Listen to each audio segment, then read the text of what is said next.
जय श्री राम, जय श्री कृष्णा। तो चलो, कुछ लोगों ने आपके साथ बहुत ही बुरा सुलूक किया है और आपको इसके बारे में भी पता होगा।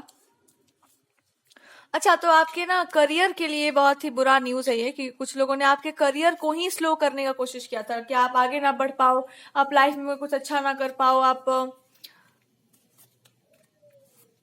कि आप ज्यादा आगे नहीं बढ़ पाओ। आप ज्यादा आगे बढ़ेंगे तो आप किसी की बातों में नहीं रहेंगे, आप किसी के अंडर कंट्रोल में नहीं रहेंगे और आप झुक करके दब करके आप किसी इंसान के ही सामने समर्पण कर देंगे।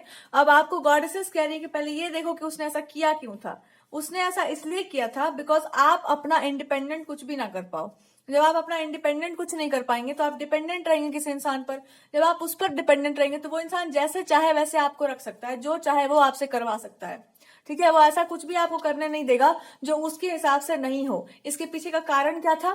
इसके पीछे का कारण था उसका निजी स्वार्थ, और ये भी उसकी मूर्खता।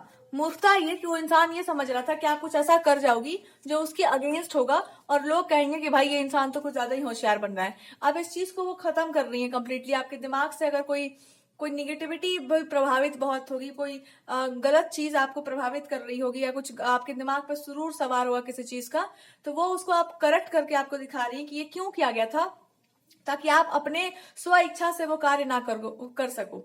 अब आपको वो ये शो करेंगी कि ये पूरी व्यवस्था को चेंज करना होगा ना, ये पूरा का पूरा जो ये जो चल रहा है ड्रामा, इसको बदलना होगा। बिकॉज ये सब क्यों हुआ आपके साथ? ये सोचकर हुआ कि आप पावरफुल हो जाओगे, आप सशक्त हो जाओगे तो आप किसी के हाथ में नहीं रहोगे, तो आपका अपना कुछ भी नहीं होना चाहिए। आपका अपना, ये जिस भी इंसान के दिमाग में था उसी इंसान से सब कुछ ठीक करवाया भी जाएगा। अगर वो इंसान ने आपके साथ गलत किया था, they have to correct it. But यहाँ पर इंस्पिरेशन आप नहीं हो, यहाँ पर इंस्पिरेशन कोई और है, कुछ और है। इंस्पिरेशन आप इसलिए नहीं हो बिकॉज आप सेंटर पे नहीं आना चाहते, you don't want to come into the light. Inspiration कोई और इसलिए भी है बिकॉज आप कुछ और बनकर आना चाहते हो, because you want to change yourself into something else. इसलिए वो चीज सामने में नहीं है, लाइट में नहीं है। अब गॉडेस ये कह रही है कि अगर आपने अपने आप को कुछ और करके चेंज किया तो फिर आप जो करना चाहते हैं वो नहीं कर पाएंगे। तो अब आपको अपने रियल फॉर्म में ही रहना होगा। You have to come in to your real form. और रियल फॉर्म में आपको वो ब्लेसिंग ये दे रही है कि आपके पास ना लाइफ में ऑप्शंस होंगे। अब आपके पास चॉइस होगी कि अब आपको कैसे जीना है। आपके हाथ में पूरा पावर होगा। अपनी पावर कभी किसी को दी नहीं जाती है। तो आपसे कह रही है कि आप दोनों काम करना सीखो। आप फ्रंट पे भी रहना सीखो और आप अपना काम भी करना सीखिए। छुप करके दब करके रहने वाला कोई एटीट्यूड आपके अंदर नहीं होना चाहिए और आपको फ्रंट पर आना होगा। You have to come in to the front and you have to speak about something.